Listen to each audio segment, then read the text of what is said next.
Solo living.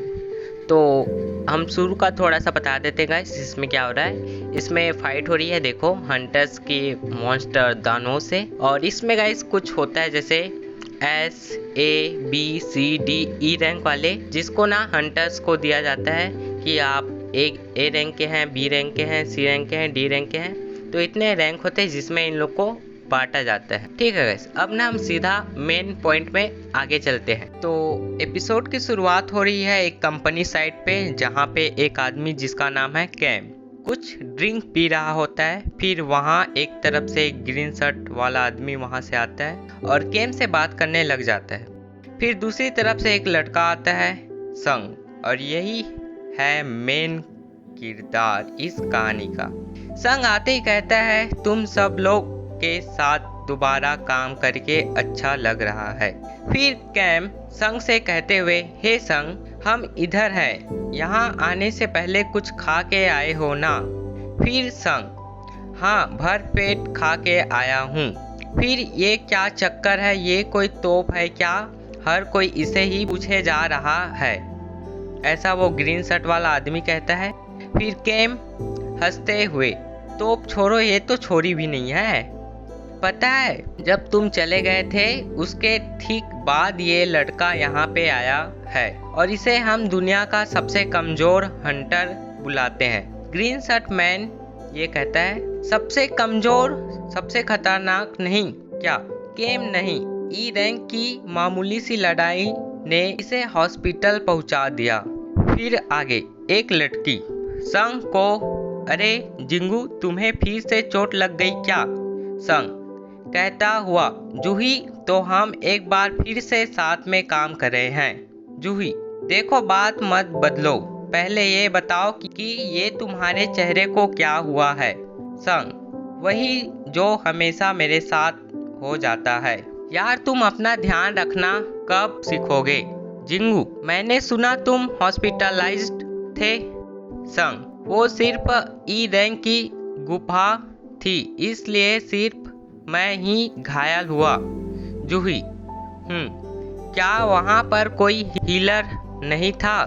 संग, वहाँ पर सिर्फ ऊंची रैंक वाले हंटर्स थे, तो किसी ने भी हीलर को साथ ले जाने का नहीं सोचा। जूही, ये क्या कह रहे हो तुम? वो सेल्फिश लोग सिर्फ अपने बारे में सोचते हैं। संग, कोई बात नहीं, कमजोर मैं हूँ, ये मेरी गलती है। तुम मेरे बारे में सब जानती हो जूही, मुझे इन सब की आदत पड़ चुकी है। अरे लगता है सब लोग निकल रहे हैं, चलो चलते हैं आगे।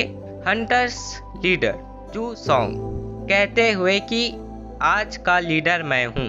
संग, मैं आपसे मिलकर बहुत खुश हूँ मिस्टर सॉन्ग।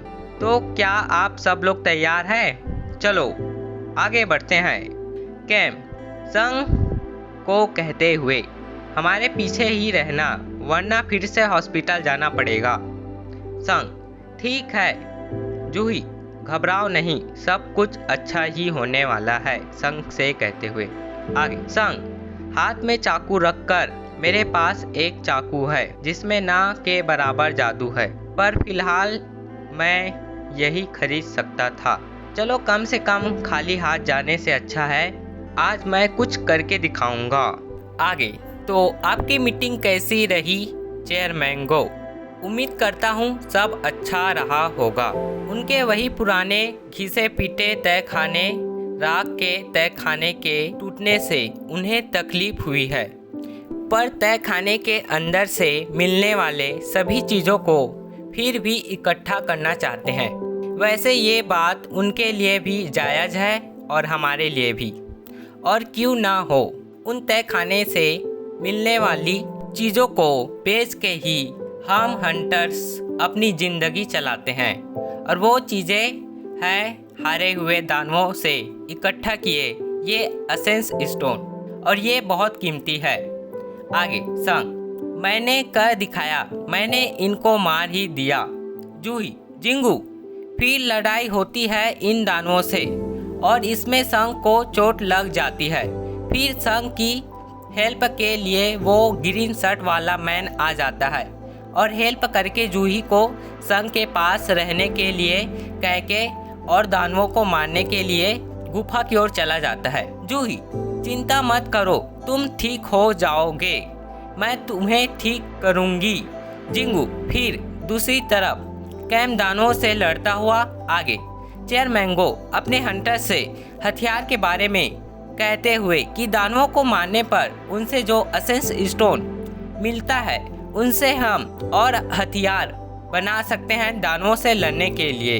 आगे लीडर मिस्टर सॉन्ग ने गुफा के राजा को मार देते हैं। दूसरी तरफ जूही, जिंगू सुनो, मुझे सच सच बताओ, तुम अपनी किसी जिद में आकर हंटर्स नहीं बने हो ना?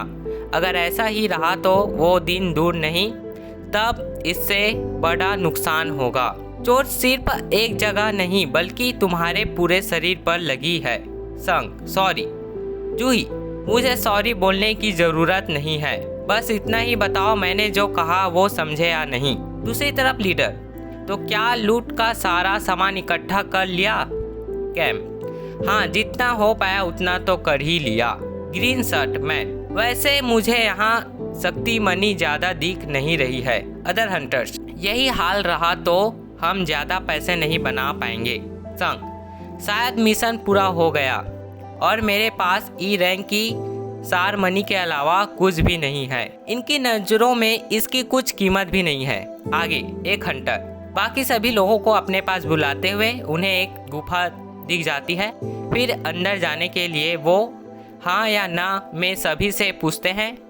लीडर 6 लोगों ने हाँ कहा और 6 लोगों ने ना कहा। फिर लास्ट में जिंगू के हाँ या ना कहने पर, क्योंकि संघ को पैसे की ज़रूरत होती है तो वो कहता है मैं तैयार हूँ। आगे एक लड़की एक लड़के को एक काले पत्थर पर अपना हाथ रखने के लिए बोलती है।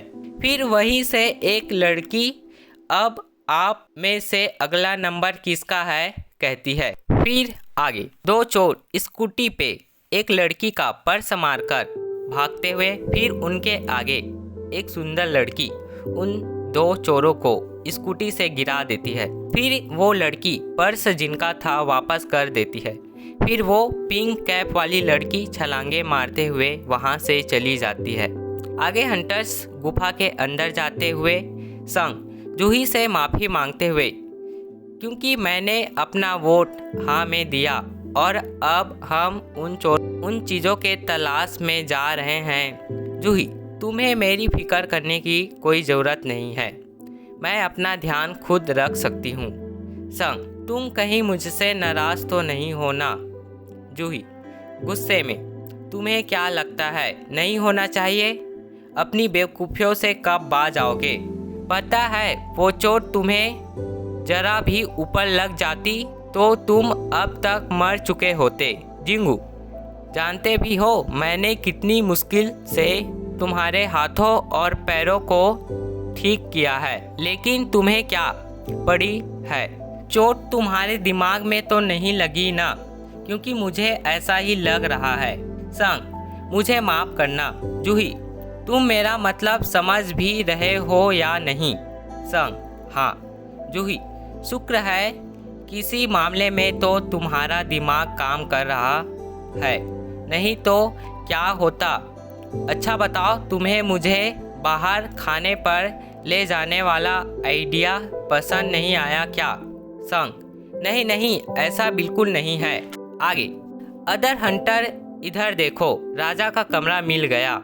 इन गुफाओं में ऐसे दरवाजे कम ही देखने को मिलते हैं। कैम, देखो मैं तो अंदर जा रहा हूँ, यहाँ से मैं खाली हाथ नहीं लौटने वाला। टीम हमेशा साथ में आगे बढ़ती है, आपने यही कहा था ना मिस्टर सॉन्ग? मिस्टर सॉन्ग, हाँ सही कहा तुमने।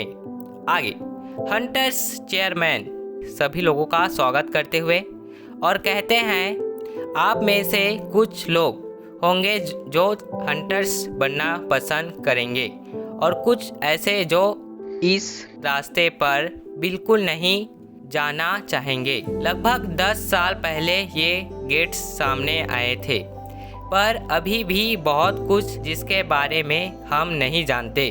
हंटर्स बनना अपनी जान जोखिम में डालना है। जो लोग रेड्स के आदी हो गए हैं वो लोग भी रेड्स को हल्के में नहीं लेते। तो आपको भी कभी लापरवाह नहीं होना है। अगर जिंदा रहना है तो ये याद रखना कि डरना जरूरी है। आगे, हंटर्स गुफा के अंदर जाते हुए।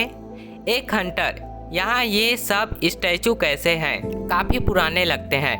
आगे जूही, जिंगू सुनो, वो जो बड़ी वाली मूर्ति देख रहे हो उसकी आंखें हिल रही है। ऐसा लग रहा जैसे वो हमें ही देख रही है। संग, हाँ ऐसा नहीं हो सकता, तुम्हें गलतफहमी हुई है। फिर जिस दरवाजे से वो अंदर आते हैं वो दरवाज़ा बंद हो जाता है और सभी हंटर्स डर जाते हैं। एक हंटर गुस्से में दरवाजे से बाहर जाने की कोशिश करता है और उसे वही मूर्ति मार देती है। आगे, वो मूर्ति सच में खड़ा हो जाती है। जिंगू, ये सब क्या हो रहा है? इस तय खाने को डी रैंक का होना चाहिए था। आगे जिंगू, मैं पहले भी कई बार मौत के कगार पर खड़ा हो चुका हूँ। अपनी पहली रेड में मैं अपने साथियों से अलग हो गया था और फंस गया था। वहीं ई रैंक दानवों ने हमला किया और उसके बाद मेरे कई हफ्ते अस्पताल में गुजरे। उससे भी पहले एक भूल भुलैया में लगभग भूखा मरने वाला था। इससे फर्क नहीं पड़ता कि तय खाना कितने निचले रैंक का है। मैं हमेशा अपने को मौत के मुंह में पाता था। ज़्यादातर हंटर्स सारमनियों को बेचकर अपने लिए हथियार खरीद लेते थे ताकि वो ज़्यादा से ज़्यादा ताकतवर दानवों को हराकर बड़े से बड़ा इनाम जीत सके। पर मेरे पास इस चाकू को खरीदने के पैसे थे। अगर ये टूट जाए तो मुझे निहत्थे ही लड़ना पड़ेगा। मेरे जूतों का हाल भी कुछ ऐसा ही था और दिन ब दिन मैंने अपना मजाक सहा और वो नौकरियां की जिनमें जान जाने का खतरा था और जोखिम इनाम से ज़्यादा था। इसके बावजूद जिंदा रहने के लिए आंखें खुली रखी और हमेशा मौक़ों की तलाश में लगा रहा और शायद इसलिए मैं बता पाया। संग जोरों से कहता हुआ, सब लोग नीचे बैठ जाओ।